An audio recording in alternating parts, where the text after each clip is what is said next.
good morning mga master. Dito na kami sa spot. Ayan, medyo mababaw yung tubig, low tide. May nakalitaw na mga bato. Ayun dun, may mga nagpipishing dun. Dito kami may pipisto. Manguhuli kami ng batalay tsaka talakitok.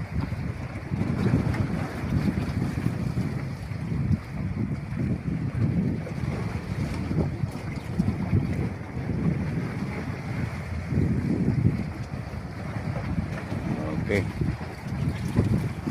Maganda, walang tilamsik. Okay lang, walang alon. Ayan, sige, mamaya ulit mga master.